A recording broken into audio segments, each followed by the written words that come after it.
Olá, boa noite. Novembro Azul, um mês inteiro dedicado à reflexão sobre o câncer de próstata, que é o sexto tipo mais comum no mundo e o segundo de maior incidência entre os homens. A ele está associada uma questão cultural, a distância que pessoas do sexo masculino costumam manter dos consultórios médicos. Uma das principais especialidades para tratar de problemas que envolvem o sistema urinário e reprodutor masculino é a urologia. É também do urologista a responsabilidade pela identificação inicial dos sintomas do câncer de próstata, a partir da solicitação de exames de sangue, ultrassonografia ou toque retal. Em uma sociedade conservadora, muitos tabus acabam afastando o homem dos procedimentos necessários para manter sua saúde, assim como a vida sexual no melhor funcionamento. A partir desse questionamento e de vários outros pontos ligados à saúde e à sexualidade masculina, o Opinião Pernambuco de hoje traz para o debate Luiz Simões, urologista do Hospital das Clínicas da UFPE, Daniel Costa Lima, psicólogo, Rubens Barros Costa, oncologista. Bem, boa noite para vocês, sejam bem-vindos. E eu queria começar esse programa de tal maneira que a gente entendesse exatamente quais são as atribuições do urologista. Por exemplo, o urologista, ele é médico exclusivamente de homem ou ele atende também a mulheres, doutor Luiz? Boa noite, telespectadores. Isso é uma dúvida muito comum no consultório. Às vezes você entra uma mulher e diz, doutor, vi outras mulheres entrando aqui, o senhor não só atende homem, não? Não. O urologista, de forma resumida, ele cuida do sistema genitourinário do homem e do sistema urinário da mulher. E do sistema genital da mulher, quem cuida é o ginecologista. Então, se a mulher tiver um problema potencialmente cirúrgico na via urinária, do tipo cálculo renal, um tumor de rim, um câncer de bexiga, uma malformação que precisa operar, então, quem cuida disso na mulher é o urologista. Então, o urologista não só é médico de homem, ele também atende mulheres. E há também ainda uma área de interface com a ginecologia, que é a questão da incontinência urinária, que você tem mulheres que é o ginecologista que cuida da questão de cirurgias anti-incontinência urinária, mas também o urologista está afeito a essa parte também. Então, tudo do sistema urinário feminino, quem cuida é o urologista. E do sistema urinário masculino e genital é o urologista. Então, o urologista não só é médico de homem, não. Como está essa interligação entre o aparelho urinário e o aparelho reprodutor? Na questão do homem, o aparelho urinário é como se fosse bexiga, ureter e rim. E o aparelho genital, que aí é o urologista, especificamente só ele que cuida, é testículo e pênis. E próstata, vesículas seminais, que são órgãos internos, digamos assim. E a questão do sistema urinário, a interface ocorre porque a urina passa por uma glândula do sistema reprodutor, que é a próstata, através da uretra prostática. Então, muitas vezes, doenças nessa glândula do sistema reprodutor podem acabar afetando também o sistema urinário. Eu vou para o Dr. Rubem. Dr. Rubem, como se estabelece o diálogo entre, por exemplo, um urologista e um oncologista que tem um foco na área de próstata? Pois é, boa noite, Valdir, boa noite aos seus telespectadores. A sua pergunta ela é muito pertinente e oportuna. Essa interface ela tem que ser contínua, persistente e aprofundada, porque, do ponto de vista oncológico, tratar câncer, seja na sua fase inicial, seja na sua fase mais avançada, é um trabalho de interação multidisciplinar. Não se pode tratar um paciente com câncer de forma isolada. É tanto que aqui em Recife existe uma habitualidade já bastante amadurecida de reuniões clínicas conjuntas com oncologistas, com urologista, com uma patologista, deveria ter um radioterapeuta, enfim. Essa é a visão de como um paciente com câncer deve ser abordado. Desculpa que nós temos um psicólogo e, na verdade, o psicólogo tem um papel importante nesse manejo, porque a gente não pode esquecer que câncer é uma doença que no imaginário social, no imaginário coletivo, é uma doença pintada, revestida de profundos preconceitos. E na minha caminhada, eu acabei de completar 40 anos de medicina, eu não fiz outra coisa a não ser oncologia, o que eu percebo é que existe não sei se o colega aqui, psicólogo, vai concordar comigo, mas existe uma psicopatia em relação a câncer. Quer dizer, quando se fala em câncer no imaginário coletivo, é uma doença que fatalmente vai levar o indivíduo à morte. Não é assim. Então, câncer eu gostaria de firmar aqui no seu programa que é uma doença com alta probabilidade de cura. Eu vou repetir. Câncer é uma doença com alta probabilidade de cura. E câncer de próstata, que é o foco da nossa interface aqui, a probabilidade de cura dele é excelente, é excepcional. Só que precisa do diagnóstico precoce. Aí onde entram os preconceitos. Ok. Então, já que o senhor encerrou essa primeira parte com essa deixa, né, falando exatamente de preconceito, a gente chega a Daniel. E aí, Daniel, você também está dentro desse circuito, né? Essa interface passa necessariamente também pela psicologia. Certamente, pela psicologia e não apenas pela psicologia mais clássica, como a gente imagina a psicologia no consultório ou algo do tipo, ou dentro dos hospitais, mas eu acho que mais até do que pela psicologia passa por um debate sobre gênero, passa sobre um debate sobre a questão do machismo. Eu acredito, de fato, eu trabalho desde 99 com questões de gênero e masculinidades e pesquiso sobre isso e vivo isso no meu cotidiano, que o que mais mata os homens, não apenas no Brasil, como em todo o mundo, é o machismo. Então, se você vai ver o envolvimento dos homens com a violência, com acidentes de trânsito, mesmo o suicídio, que as pessoas pensam que é algo, às vezes, que talvez são as mulheres que se matam mais, mas quando você vê os índices, mais de 80% dos suicídios são de homens. A questão dos preconceitos todos, não ir para o sistema de saúde, de ter receios ou de achar que tem que ser o durão, tem que ser o forte, então você tem que resistir, está doendo, estou com algum problema ali me acometendo, mas eu não vou, porque ser homem, ser macho, você tem que aguentar, você tem que resistir, não é? E nessa de ficar resistindo, às vezes algo que seria muito facilmente lidado, se você for rapidamente para o sistema de saúde, você vai deixando isso passar e com o tempo pode virar algo crônico, algo que pode trazer muitos problemas para a sua saúde futura, né? Eu queria trazer para o Dr. Luiz Simões, né, exatamente um ponto dessa questão também que o Daniel coloca, essa questão da falta de um maior hábito de procura aos consultórios. A mulher, ao que nos parece, é que já está no estágio bem mais avançado, né? Ela tem uma presença muito mais constante, ela está muito mais dentro dos consultórios. E os homens ainda se ressentem por uma série de fatores, acredito que muitos deles colocados muito bem pelo Daniel. É, de fato, assim, aqui em Pernambuco, noutros estados, no Brasil, no mundo? Isso é uma cultura do homem em geral ou é uma coisa localizada? Aqui no nosso estado, o que eu percebo, eu tenho um consultório tanto em Recife como tenho um consultório no interior, em Carpina. E as mulheres, não sei se porque elas criam os filhos, geralmente, e já estão acostumadas a frequentar o consultório do pediatra para levar os filhos, já estão, desde que iniciam a sua vida sexual, preconizadas a irem ao ginecologista a partir do início da atividade sexual, elas se acostumam e se adequam a isso de começar a ir no ginecologista, então já começou a ir para médico, depois procura um cardiologista quando vem com problema de pressão alta, depois procura um endocrinologista quando vem com problema de diabetes. E o homem, ele só recebe o estímulo para procurar um profissional médico aos 50 anos, que é para procurar o urologista. Ele não recebe estímulos desde jovem a procurar os consultórios médicos. Então, muitas vezes... Não recebe de quem? Dos órgãos públicos? É um problema de falta de campanhas educativas, de escola? Campanhas educativas, a família. Informação dentro da família, problema de comunicação social e também por sobrecarga, às vezes, de trabalho. Não que a mulher não trabalhe, trabalha sim, e muito hoje em dia. Mais do que nós até. Mais do que nós nos tempos que vivemos.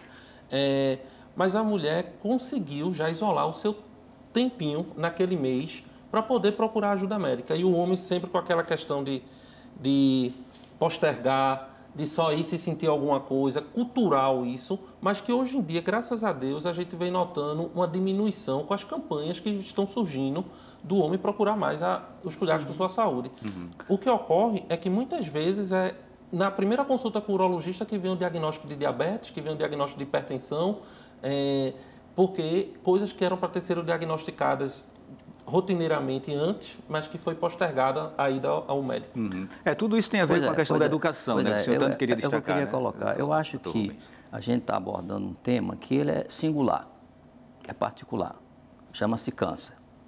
É uma doença que na história da medicina tudo foi transferido para ele no seu imaginário. Nos anos 1800 era tuberculose, agora mais recentemente, nos anos 80, foi a AIDS. Essas coisas foram esclarecidas porque a tuberculose a gente sabe que tem a sua etiologia definida, é uma bactéria, ou o HIV é um vírus, mas câncer é uma doença ainda misteriosa. Então, na verdade, eu acho que câncer tem que ser abordado de uma maneira muito própria, muito particular.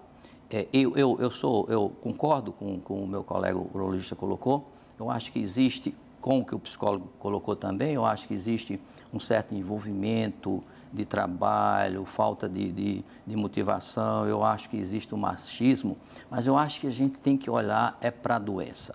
A doença, ela é vista como algo extremamente tenebroso. É tanto que no imaginário coletivo, eu vou procurar uma doença, se eu procurar, eu acho. Isso é, no coletivo, todo mundo pensa dessa maneira. Sim. E se eu achar, o que é que vai acontecer comigo? Eu vou morrer, porque câncer, socialmente, é entendido da seguinte maneira. Eu vou usar até uma expressão muito simples, mas ela é real. Diagnóstico de câncer implica em caixão e vela. Não sei se eu estou errado. Então, no imaginário coletivo é isso. Eu acho que o grande desafio nosso é quebrar essa psicopatia, por isso que eu estou muito empolgado aqui com a presença do psicólogo, quebrar essa psicopatia que está envolvida com a doença. Eu acho que esse é o primeiro pontapé. A questão da acessibilidade, que foi, eu acho, o nosso entrevistador colocou, ela existe, mas acho que esse não é o problema. Eu acho que o problema é a gente desmistificar a doença, conscientizar esta comunidade e mobilizá-la. Eu até dou exemplo, quando me convidam para falar sobre isso, a mobilização, a conscientização e a mobilização dos metalúrgicos no Brasil. Um grupo relativamente pequeno, comparado com outras classes, e conseguir eleger um presidente da República.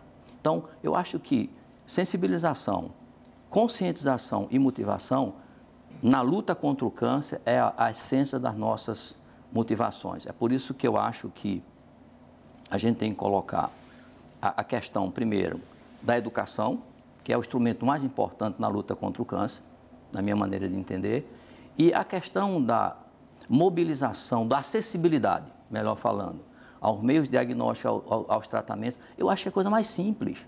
Por exemplo, fazer um PSA não é um custo, não, é simples. E é um instrumento, o meu colega urologista irá concordar comigo, é um instrumento excelente. Claro que não é um instrumento 100% acurado, não é. Existe alguma falha aí em torno de 5%, 7% do PSA, mas isso é muito pouco. Então, eu acho que a questão fundamental é a gente investir na educação, na quebra de preconceito, tentando desmistificar a doença. Eu acho que essa é uma oportunidade muito boa através da TV Universitária. Eu já ia entrar no tópico do câncer de próstata, para a gente se aprofundar mais um pouco nele. Mas, assim, essa colocação de Dr. Rubens, ela faz com que vocês fiquem instigados a falar algo também? Sim, não, só tem uma coisa que eu acho importante, sim, colocar, que é algo que pouca gente no Brasil sabe, que o Brasil é um dos únicos 3 países do mundo que possuem uma política nacional de saúde dos homens, uma política nacional de atenção integral à saúde dos homens que foi iniciada em 2009 e junto com o Brasil só existe a Austrália e a Irlanda, que possuem uma política dessa. E dentro dessa política está também colocada a questão de discutir os diversos tipos de câncer que existem, inclusive o câncer de próstata. E eu acho muito importante essa política, que é uma política pequena que está sendo implementada, porque uma coisa é você lançar uma política, outra coisa é a política estar implementada. Uma política ser implementada precisa de tempo, precisa de recurso. Nós sabemos que no momento atual da gestão pública do Brasil e do governo que se coloca, a maneira como se coloca lá em Brasília, a gente olha para frente e fica um pouco temeroso como é que vai ficar o SUS, né? Então, se você não tem um SUS forte, e se você tem um ministro atual, por exemplo, que parece que é mais contra o SUS do que a favor do SUS, fala que o SUS é uma utopia, que nenhum técnico apoiaria, acharia que aquilo seria realidade, e eu trabalhei 2 anos nessa coordenação de saúde dos homens, e posso atestar que, assim, eu nunca vi tanto técnico utópico junto em um lugar, tantas pessoas que de fato têm paixão pelo que fazem e lutam pelo SUS, que eu acho que no momento a gente está num caminho meio preocupante em relação a isso. Mas eu acho assim, eu acho que essa política vai ajudar muito a ter esse debate, porque você tem que entrar no sistema de saúde e, como você falou, se o homem de fato só entra no sistema de saúde aos 50 anos, aos 45 anos, fica difícil a situação. Se ele começa a entrar já com seus 18 anos, com 22 anos, para fazer check-ups normais, e há várias estratégias, por exemplo, para trazer o homem quando ele for se tornar pai. Então, ele vai lá acompanhando a sua companheira que está gestante e ele pode já passar a fazer alguns exames para passar a cuidar da saúde.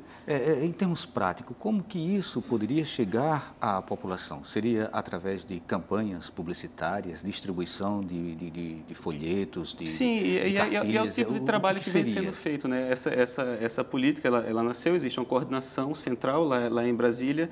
Todos os estados atualmente possuem uma coordenação estadual de saúde do homem. Isso tem que chegar à escola também, né? Sim, a gente tem que ter o debate de gênero na escola, por exemplo, que algumas pessoas não entendem por quê.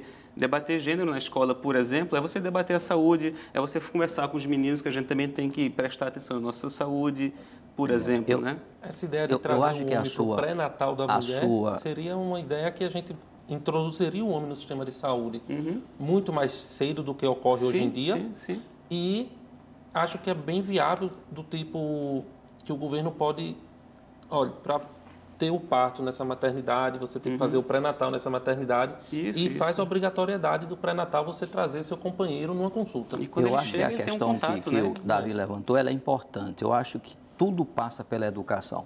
E eu acho que ele levantou um ponto aí, eu não sei se é o pensamento dele, é você colocar o conteúdo da saúde, particularmente o conteúdo de câncer, lá embaixo. Na infância, dos 7 aos 12 anos, porque é aí que você introduz os conceitos e eles ficam e vão amadurecendo. Porque você introduzir um conceito de prevenção, de diagnóstico precoce, num rapaz com 15, 16, 17, não vai entrar. Por exemplo, a gente tem um exemplo... Doutor, a gente está precisando fazer um intervalo, então a gente pode chamar esse bloco e na volta eu passo a palavra e o senhor complementa, ok? Então vamos lá, né? A gente está falando sobre sexualidade masculina e o câncer de próstata. A gente volta daqui a pouquinho. Você pode participar do programa enviando perguntas ou dando sua opinião pelo e-mail opiniãotvu@gmail.com, pelo telefone 3879-5444 e também pelas redes sociais no Twitter e Facebook.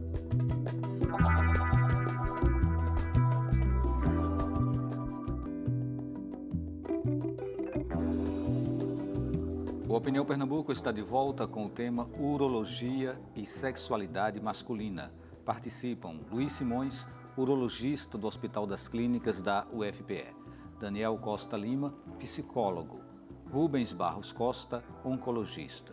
E foi exatamente o Dr. Rubens que a gente interrompeu no final do bloco passado. Mas aí o senhor falava da importância de se trabalhar a questão do conhecimento sobre o câncer a partir já do ensino fundamental. Pois é, eu acho o seguinte, a arma mais importante na luta contra o câncer chama-se educação. Se a gente não investir na educação, nós não vamos avançar. No intervalo, nós estávamos conversando aqui com os colegas e mostrando que esses dados foram apresentados por um colega do INCA na Câmara Federal, mostrando a situação da saúde oncológica no país. Em 2000, o Brasil gastou 500 milhões de reais em tratar câncer. Eu acho que esse dado é importante, a gente tem que refletir com mais profundidade. Em 2015, foram gastos 2 bilhões e 500 milhões, 5 vezes mais dinheiro foi gasto para tratar câncer. Na verdade, a mortalidade não modificou, porque esse dinheiro foi gasto para tratar a doença avançada. Em qualquer lugar do mundo, Estados Unidos, os países mais desenvolvidos, doença avançada é um profundo desafio. Então, a realidade que a gente precisa mudar, primeiro, inicialmente, é tentar mudar esse mapa, essa situação de doença avançada. Por exemplo, eu acho que o nosso colega Simões já deve ter convivido com isso. Veja bem o que é que significa a falta de educação. Você dá diagnóstico de câncer num paciente com câncer de pênis depois que o pênis caiu. Na minha experiência como oncologista, já vivi isso. Ok. Doutor Luiz Simões, novembro está sendo considerado o mês, né, o Novembro Azul, né, para chamar a atenção das pessoas, dos homens, para os diagnósticos do câncer de próstata. Qual é a sua visão sobre uma campanha como essa? Ela é realmente necessária? Eu acho que, na realidade, o Novembro Azul, que busca a detecção precoce do câncer de próstata, busca estimular isso, a ida do homem ao médico, mas não pode ser lembrado só como um mês do câncer de próstata. Devia ser lembrado como um mês para estimular o homem a cuidar de sua saúde. Claro que ele vai procurar o urologista para tentar fazer o diagnóstico precoce do câncer de próstata, mas vale a pena, se for o primeiro mês do ano que ele estiver indo ao médico, ele procurar fazer o check-up de todo o resto de sua saúde, exames de sangue, ver a pressão arterial, ver a taxa de glicose, procurar coisas básicas que, de repente, ele passou o ano todinho sem fazer essa checagem, digamos assim. E quanto ao câncer de próstata, eu acho que estimular o diagnóstico precoce, estimular que os médicos irem ao urologista, vai mudar a questão da qualidade de vida e do sofrimento se ele vier a ser acometido pelo câncer de próstata. Porque recentemente peguei 2 pacientes que o diagnóstico dele veio para mim quando ele já estava sem conseguir andar. Doutor, a mulher que trouxe no consultório, meu marido está com muita dor, não está mais conseguindo andar. Aí a gente dosa um PSA dele, 2.000 e pouco. Então é um paciente, quando é que o senhor foi no urologista? O paciente tinha 68 anos, quando é que o senhor foi no urologista? Não, nunca fui. Então, assim, só sabe o quanto é trágico tratar esses pacientes, quem vivencia esses pacientes, às vezes, afundando no leito de hospital, morrendo sem ter o que a gente fazer, às vezes, porque existem muitas coisas a serem feitas, mas chega uma época, assim, avançado, que a gente lança mão de vários recursos, mas parece que cada um só dura, por efeito, alguns meses. Pois é, exato. Por efeito, alguns meses. Se isso vai mudar, existe controvérsia se o rastreio precoce muda a taxa de mortalidade geral ou não. Muda a taxa de mortalidade específica, de morrer pelo câncer de próstata. Não muda a geral, de acordo com alguns trabalhos. Porém, são trabalhos que têm um viés de contaminação muito grande. Você pega esses trabalhos que diz que não muda a mortalidade geral, que foi separado em 2 grupos, o que faz rastreio e o que não faz, mas quando você vai ver esse grupo que diz não fazer rastreio, mais da metade tiveram um PSA dosado ao longo da vida. E mesmo assim conseguiram entrar nesse braço do trabalho como se nunca tivesse feito o rastreio. Então, é um trabalho que tem muito viés a ser criticado e o que a Sociedade Brasileira de Urologia continua recomendando é que o diagnóstico precoce no câncer de próstata salva vidas. Rubem, o próprio Ministério da Saúde... Daniel. Ele faz Daniel, desculpe, Rubem está lá na ponta. O próprio Ministério da Saúde faz algumas ressalvas, né? Ele tece algumas críticas em relação à forma como a campanha é colocada. Exato. Que crítica é essa, já que uma vez você também participou do Ministério da Saúde? Sim. Apenas eu acho que é bom falar um pouquinho para as pessoas como nasceu essa campanha, né? O Movember era o nome original dele, foi originado na Austrália e era uma campanha para trabalhar a questão do câncer de próstata, da prevenção e tal, e do rastreio e do teste, a questão do câncer de pênis também, e a questão da saúde mental dos homens, que eles viam também e até hoje trabalham muito fortemente na campanha no Movember, que é a inspiração original do Novembro Azul, a questão da saúde mental masculina. Pensando os sofrimentos diversos que os homens têm, essa ideia de que você tem que sofrer tudo em silêncio, não pode conversar, não pode colocar sua emoção para fora, os suicídios que acometem muito mais os homens do que as mulheres e tal.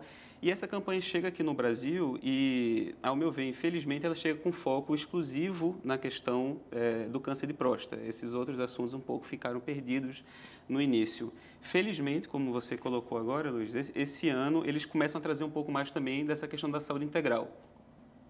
Felizmente por um lado e infelizmente por outro, porque continua, e isso eu todo ano, lá em Brasília, eu acompanhei muito a campanha, quando eu estava no Ministério da Saúde e quando fui convidado também para participar agora do programa, eu entrei novamente no site do Novembro Azul para ver os materiais, para ver as cartilhas que eles sempre lançam, cartilhas, pôsteres, panfletos e tal. E em todo esse material você praticamente não tem nenhuma informação sobre saúde integral do homem, é só o câncer de próstata. Então eles falaram que mudaram um pouco o foco para a saúde integral, mas isso não começou tanto ainda. E a questão que eu acho que, de repente, a gente vai divergir um pouco, Mas eu coloco isso, que o INCA, que é o órgão aqui no Brasil que trabalha por excelência com a questão do câncer e que dá as orientações para o Ministério da Saúde atuar com essa temática, ele não recomenda esse rastreamento populacional, que é o que essa campanha representa. Então, por exemplo, só para ler para vocês, para não falar algo errado, isso é o material da campanha. Ela fala: mesmo na ausência de sintomas, homens a partir dos 50 anos ou dos 45, se houver histórico familiar ou os homens forem negros, devem ir anualmente ao urologista para realizar o toque retal e fazer o exame PSA no sangue. Isso daqui é a descrição de um rastreamento populacional, que é quando você pede que homens que não têm sintoma algum ou não têm um histórico familiar vão e façam o exame. E o que o INCA coloca a partir de várias pesquisas, como você já mencionou algumas agora, Luiz, é que várias pesquisas mundiais que vêm sendo feitas com milhares e milhares de homens, como essa pesquisa americana do Task Force, uma grande pesquisa na Europa também, que eu acho que é a maior, que conta hoje com 170 mil homens. E essas pesquisas vêm falando que, cada vez mais, ela está começando a mostrar que você fazer o PSA salva vidas, o que é algo positivo, sempre vai ser, obviamente, mas que tem alguns problemas com o PSA. Ele dá muito falso negativo, o que vai levar a diagnósticos errados, que vai levar, por sua vez, para sobretratamento. Então, quando você está pensando em uma política pública, você tem que ver, tem que pesar o lado bom, no caso, salvar vidas, com o lado ruim, que são esses sintomas e as pessoas que vão achar que têm um câncer e não têm, e vão passar por tratamentos que às vezes são bastante invasivos e tal. E por conta disso, essas pesquisas todas colocam que no momento é melhor você trabalhar mais com a informação dos pacientes. Então, convidar os pacientes para falar com os urologistas ou com os médicos da família, mas não necessariamente falar, vai e faça o exame. Vai e converse com o médico. Converse, se informe e a partir daí você vai ver, sabendo que pode ser também esse exame, não é 100% correto e pode gerar um resultado que não é correto. Então, você sabendo da informação corretinha, você está estando informado, você optando por fazer o exame, aí você faz. Mas não falar para a população, vai e faça. Vai, converse com o médico, se informe, troque uma ideia e a partir daí tome uma decisão informada. Qual é a sua... Isso daí rapidinho, porque eu preciso chegar lá, né, que ele já está um tempinho. Pode ser? Claro. Então vamos lá, tudo bem. Qual é a sua posição sobre essa campanha? A campanha, eu acho interessante como sensibilização, como motivação. Agora, o que eu vejo é o seguinte, o PSA realmente, ele não é um diagnóstico. É preciso entender isso. Ele é um marcador tumoral, ele é um sinalizador. Nenhum urologista, nem eu como oncologista, eu vou dar uma opinião do que o paciente deva fazer ou não em cima de uma dosagem do PSA. Porque seguramente eu sei que o PSA tem interferência de trauma, tem interferência de infarto na próstata, tem interferência de infecções na próstata, crescimento normal da próstata, hiperplasia benigna prostática. Então, na verdade, ele é um sinalizador. Você não pode, de maneira nenhuma, jogar um instrumento desse que é o melhor marcador tumoral até agora surgido na medicina. Não tem outro. Outra coisa, outra questão que tem surgido, eu posso ficar muito à vontade, porque eu faço oncologia clínica, é sobre o papel da prostatectomia. Tem muita gente incriminando a prostatectomia. Não é assim, porque dá incontinência urinária, porque dá disfunção sexual. Mas tem uma coisa importante, a disfunção sexual e a incontinência, ela está decorrente do volume tumoral na próstata. Então, se a gente está falando de diagnóstico precoce, que eu acho que este é o grande momento, essas toxicidades que o homem tanto se preocupa vão ser bastante minimizadas. Agora, é diferente. Aqui o colega urologista que opera com muita habilidade, em Recife nós temos vários urologistas que operam de maneira muito bem. Ele vai concordar comigo que é diferente você operar uma prostatectomia num paciente que tem uma doença localmente avançada. Outra coisa é você ter uma doença minimamente comprometida. Então, essas coisas precisam ser esclarecidas. Porque daqui a pouco, o PSA não presta, a prostatectomia só traz toxicidade. Não é isso. Inclusive, esses trabalhos que falam contra o rastreio são trabalhos que surgiram há algum tempo, antes mesmo da gente falar sobre a vigilância ativa. Antigamente, você recebeu o diagnóstico de câncer de próstata, era igual a você ser submetido à prostatectomia radical e com técnicas antigas que, às vezes, não procuravam a preservação de nervos. Até porque a doença era avançada nesse momento. Nos permite recuperar mais rapidamente a questão da potência e da incontinência. Para que serve a próstata?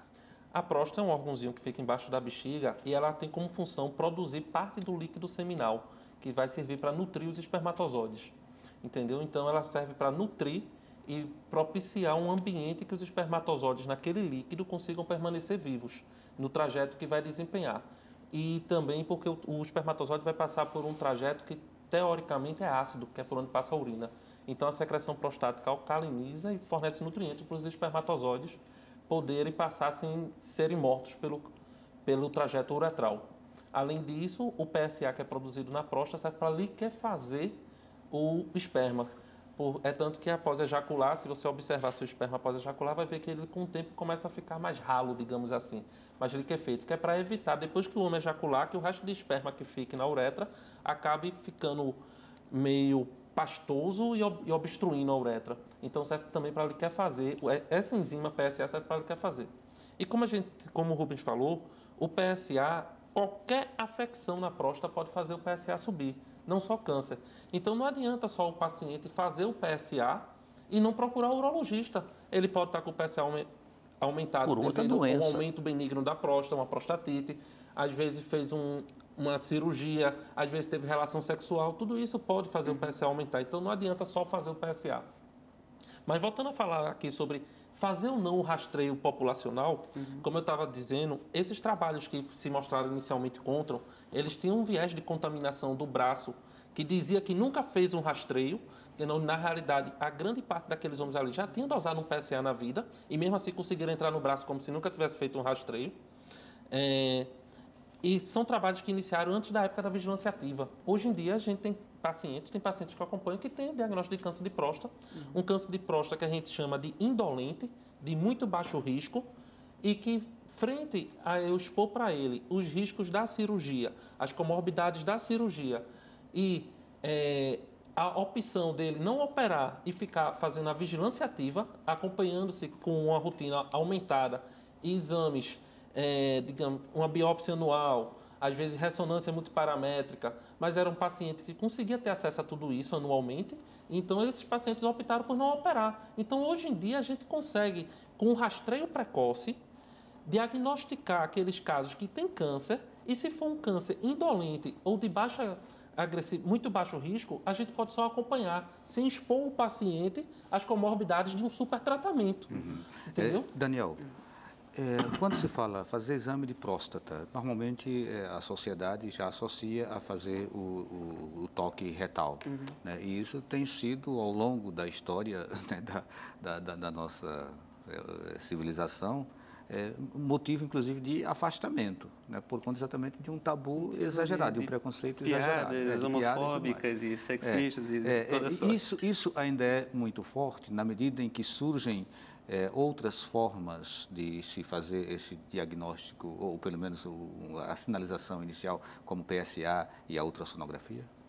Sim, eu acho que para a população como um todo, quando você pensa em câncer de próstata, imediatamente vem as piadas e vem a questão do toque retal. Eu acho que não está tão disseminado para a população a questão do PSA. Não virou um termo que as pessoas conhecem, até que as pessoas discutem. Sempre vem a piada sobre o toque, não tem jeito. É algo muito... Isso pode afastar? Muito presente. Eu acho que afasta, sim, alguns homens, porque, enfim, o homem não gosta de fazer de maneira geral, obviamente, a gente não pode também generalizar completamente, assim, né?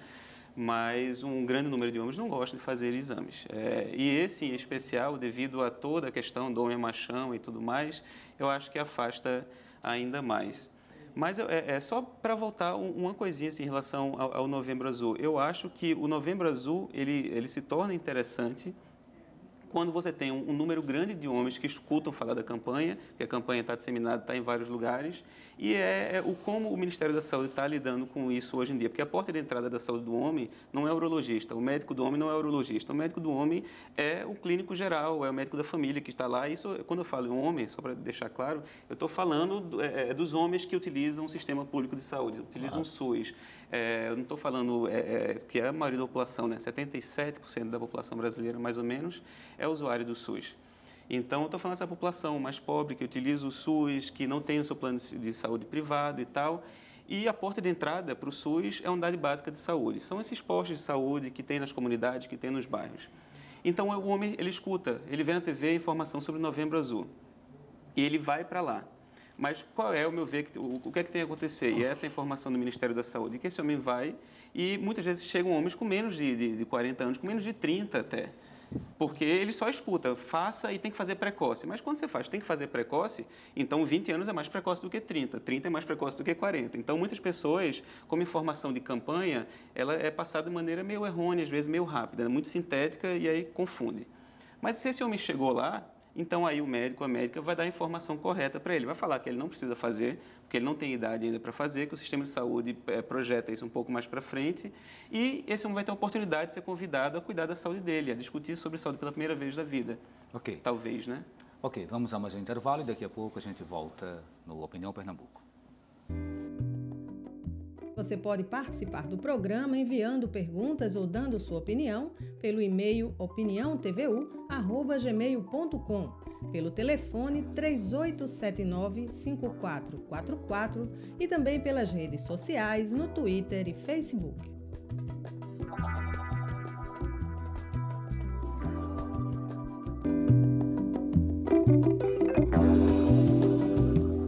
O Opinião Pernambuco está de volta com o tema Urologia e Sexualidade Masculina. Participam Luiz Simões, urologista do Hospital das Clínicas da UFPE, Daniel Costa Lima, psicólogo, Rubens Barros Costa, oncologista.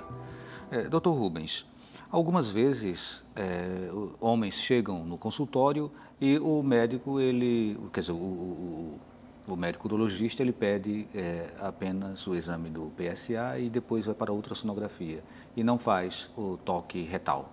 É sempre suficiente ou o senhor ainda é da corrente que defende que tem que existir o toque? Tem que existir. A tríade é fundamental. O toque retal, eu até digo que, além da próstata, o urologista ele vai ter a oportunidade de examinar a genitália externa do paciente, porque está tudo por ali. Então, a gente não pode esquecer que existe câncer de pênis, existe câncer de testículo. Então, na hora do toque retal, ele vai ter a oportunidade de examinar rapidamente o pênis e o testículo. E outra coisa importante é que no caminho da próstata nós temos canal anal e reto. Então, um urologista bem treinado, como são os nossos urologistas aqui em Recife, eles terão condições de, tocando a próstata, fazendo um toque retal, se ele encontrar alguma alteração no canal ano retal, encontrar alguma coisa. Se ele notar que um testículo é maior do que outro, ele vai ver. Se ele vê que tem alguma coisa no pênis, ele vai observar. E outra coisa, aquela região todinha é pele. Você tem as lesões cutâneas. Quer dizer, falando de uma medicina mais integral, a gente pode ver o quê? Sífilis, se tem alguma lesão sifilítica, se tem alguma lesão por Hansen, por lepra. Então, na verdade, é o seguinte, a tríade tem que existir. E tem outra coisa importante, é que o toque retal é o momento mais importante na relação médico-paciente. É aí onde nós estabelecemos uma intimidade de paciente e médico. Dr. Rubens, e quando o médico diz, ok, muito obrigado, pode ir, sem concluir essa tríade a que o senhor se coloca? Não está. Né? E isso é muito comum. Na velocidade com que os médicos têm atendido os pacientes hoje nos consultórios, essa é uma prática muito comum. Não está completo. Qual deve ser a posição do paciente? Tem que ser a tríade. Além do mais... E ele tem a obrigação de fazer isso? Tem. Como médico, sim. Como compromisso como médico, sim. Outra coisa importante é que, quando se toca a próstata, além do mais, existem outras doenças, existe a prostatite, que o diagnóstico é essencialmente clínico. Você tem a HPV, você tem, enfim, outras doenças que você vai conseguir diagnosticar com o toque retal. Então, é PSA, ultrassom e o toque retal. Outra coisa, o toque retal, não só para diagnóstico, como também para ver a viabilidade cirúrgica, se for o caso. Doutor Luiz, eu coloco que essa questão de não concluir o terceiro procedimento se dá na avaliação dos resultados de PSA e de ultrassonografia. Ok, está bem, tal. E aqui se dispensa o paciente. O senhor conhece esse tipo de prática? Qual a sua posição sobre isso? O senhor também acha que tem que fazer os 3 exames para poder se ter a certeza? Na realidade, se há um exame que se pode dispensar, esse exame chama-se ultrassom. e não o toque retal. Faz parte, os 2 exames preconizados para você fazer o diagnóstico do câncer de próstata o PSA é o mais importante que o toque, porque um PSA normal pode me dar uma certeza de eu falar para o paciente de 75% que ele não tem um câncer de próstata. Um PSA e um toque normal pode me dar uma certeza de 95%. E mesmo o paciente com PSA e toque normal, eu ainda tenho 5% dos casos que podem cursar com PSA e toque normal. Tumores muito pequenos na porção anterior da próstata, que não é acessível ao toque. Mas para eu poder falar com o máximo de certeza que o paciente quer ter, eu tenho que associar o PSA e o toque retal. O ultrassom, na questão do diagnóstico de câncer, ele é muito duvidoso, ele é muito falho, ele vai me dar informações a respeito do volume prostático, se a próstata está crescida, se há um tumor na bexiga, se há um cálculo na bexiga, se o paciente não está esvaziando adequadamente a bexiga, mas ele não vai me passar informações a respeito do diagnóstico de câncer. É tanto que a nossa Sociedade Brasileira de Urologia preconiza para o diagnóstico do câncer retal o PSA e o toque unicamente. E você pode lançar mão de outros exames complementares, tipo ultrassom, urofluxometria, para fazer análise de outras questões da próstata, tipo hiperplasia prostática benigna, prostatites e outras afecções do sistema urinário baixo. É o que os pacientes devem fazer quando encontrarem esse tipo de postura do médico? Pedir para realizar a consulta completa, que é a consulta com o toque retal. Eu acredito que o médico não vai ficar ofendido. Não deveria precisar pedir. Eu queria ouvir Daniel também.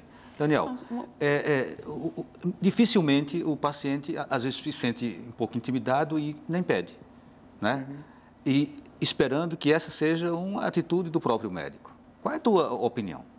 Não, acho que tem uma série de coisas aí. Existe algo cultural, que não é apenas no Brasil, mas do poder médico. Quando você vai para um médico ou para uma médica, é muito fácil você ficar, às vezes, muito tímido, ficar com receio de falar. Você está com medo, talvez, de alguma situação que pode acontecer, você está sentindo alguma coisa e você se vê numa situação onde você tem pouca informação e a pessoa do outro lado supostamente tem muita informação. E geralmente é, de fato, muita informação sobre aqueles temas ali que estão sendo colocados. Mas eu acho que além dos exames em si, eu acho que a questão da conversa, de uma boa anamnese, de um bom exame, que não é apenas o toque, você tocar na pessoa, é você poder conversar com a pessoa, colocar as informações corretas para a pessoa e escutar o que a pessoa também está querendo dizer, porque a pessoa chega muito frustrada, às vezes ansiosa. Um atendimento humanizado, né? E eu acho que isso, cada vez menos, a gente tem cada vez menos esse tipo de escuta mais atenta nos consultórios médicos no Brasil. E isso é um grande problema. Porque é uma pessoa que tem todo o poder, que chega lá, te fala alguma coisa e você tem que acatar aquilo e levar para casa aquela informação, tomar aqueles remédios. Então, você tem uma quantidade imensa de remédios sendo passado também para a população. Eu acho que é uma coisa que sempre chama muita atenção, sendo recifense, morando aqui em Recife, não sei se chama a atenção de vocês, mas eu já morei em vários lugares no Brasil, eu não conheço nenhuma cidade brasileira que tenha tanta farmácia quanto o Recife. Isso, para mim, é um sintoma de uma sociedade doente. De uma sociedade doente e também da força da farmacologia, da força da indústria da farmacologia. E isso, obviamente, tem influência sobre vários médicos e várias médicas, como é colocado, como é orientada, como é organizada também essa parte clínica e que tem se perdido muito. Isso é uma coisa que era muito tratada e que é muito tratada no Ministério da Saúde. E eu, enfim, até queria saber de vocês como é que vocês lidam com isso, porque eu acho que é a parte mais importante, de fato, é você ter aquele momento para conversar. Mas aí o tempo é apertado, você às vezes se senta e você tem uma pessoa que nem olha para você. Isso já aconteceu comigo sendo paciente, eu acho que já aconteceu com quase todo mundo que foi para um médico, assim. E você sai com a sensação meio bastante ruim, bastante negativa, na verdade. Na oncologia, a informação é fundamental. Desde o começo que eu vim insistindo na questão da educação e para o paciente a informação. Você não pode ter um paciente seguro, você não pode ter um paciente tranquilo se esse paciente não for bem informado. O meu colega Simões, ele participou de uma reunião na qual foi colocado um caso clínico de um paciente com 62 anos de idade, com câncer de próstata inicial, que o paciente não queria fazer nada. E o nosso residente colocou dessa forma: o que é que eu faço? Quando todo mundo falou, acho que você estava na reunião, eu perguntei, me diga uma coisa, esse paciente foi bem informado que ele tinha um câncer de próstata inicial, que ele tinha uma alta probabilidade de ficar curado porque a doença era inicial, ele sabia que, por ter um câncer inicial, ele poderia fazer a prostatectomia e não ficar incontinente de forma duradoura e nem ficar com disfunção sexual. Ele disse, não coloquei.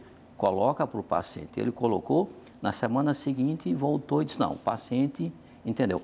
Esse é o valor da informação. Então, você falou em anamnese, eu acho que é importante, não só a anamnese do ponto de vista da doença, como do ponto de vista social do indivíduo, dos hábitos de vida, como ele se alimenta, a história familiar específica, oncológica. Então, e o exame físico. Porque se vocês pudessem até falar da prevenção, a questão da alimentação, eu acho super importante, né? Porque a gente tem falado muito já de uma parte além, mas aí você tem a questão de como é que se previne, não apenas do câncer de próstata, Daniel, deixa eu dizer uma coisa. Eu acho que a prevenção, alimentação saudável, tem várias Daniel, eu acho que a prevenção é uma prevenção que serve para todo tipo de câncer. Não, mas deixa eu falar uma coisa. A prevenção é algo profundamente complexo. Porque prevenção é profundamente complexo. Você tem que falar em prevenção, em hábitos de vida, alimentação, meio ambiente, poluição ambiental, poluição eletromagnética. Então, é uma coisa muito complexa, não dá. Vou dar um exemplo. Por exemplo, a água que nós tomamos, que os grandes centros urbanos usam, é água de quê? Água de captação, os grandes reservatórios. Então, aquela água ali, ela recebe 2 tratamentos, principalmente. Tirar as partículas suspensas e o tratamento com cloro para... E a parte inorgânica?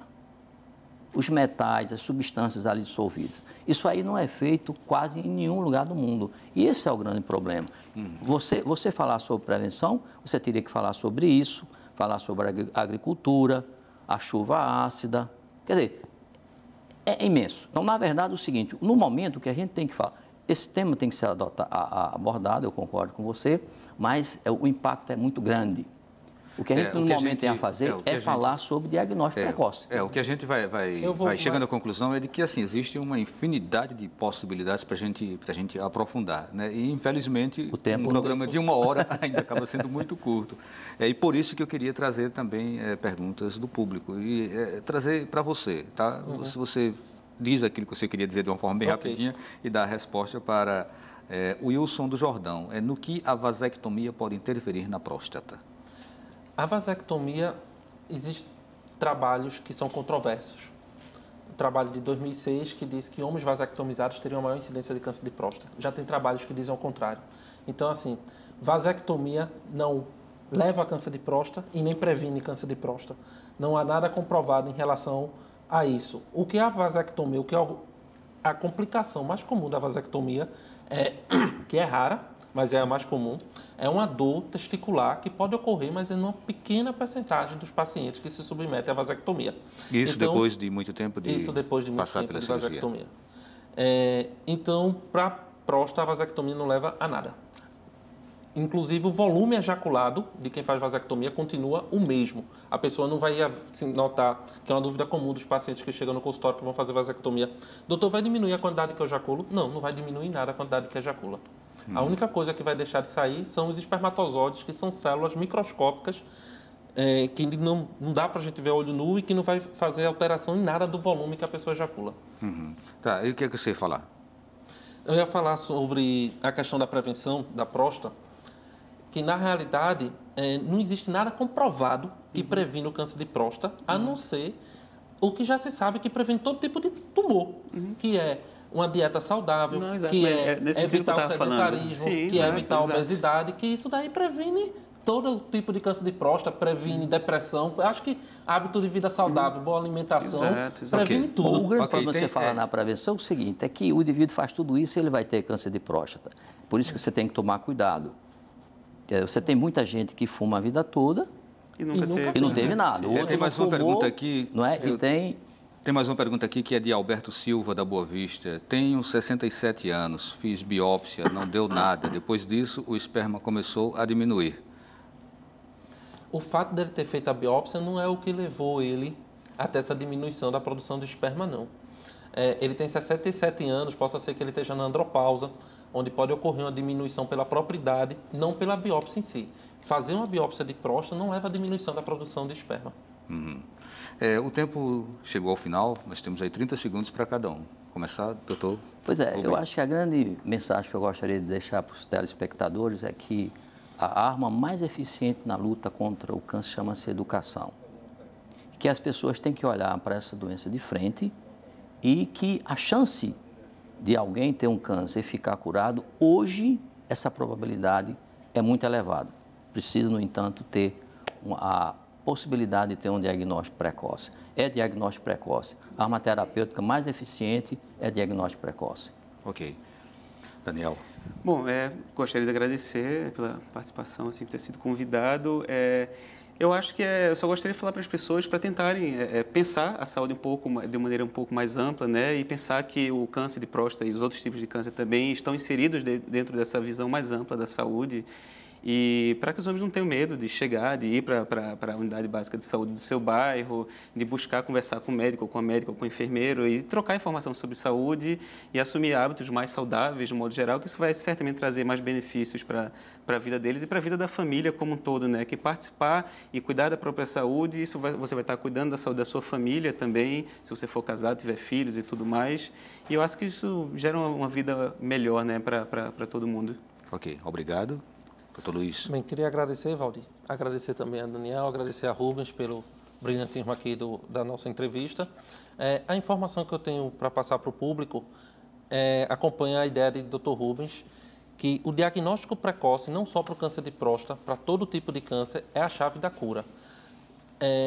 O câncer, antigamente, era visto como uma certeza de morte, porque os diagnósticos ocorriam, na grande maioria dos casos, em fases já avançadas. Hoje em dia, a gente vem tentando desmistificar isso, tentando trazer isso para uma situação que a gente consiga curar numa fase precoce. Mas isso só vai ocorrer se o homem e a mulher procurar o sistema de saúde em fases precoces da sua vida. Ok. Nós acreditávamos que fosse possível aprofundar um pouco mais também a discussão sobre o câncer de pênis e sobre a sexualidade masculina de uma forma holística, de uma forma mais global.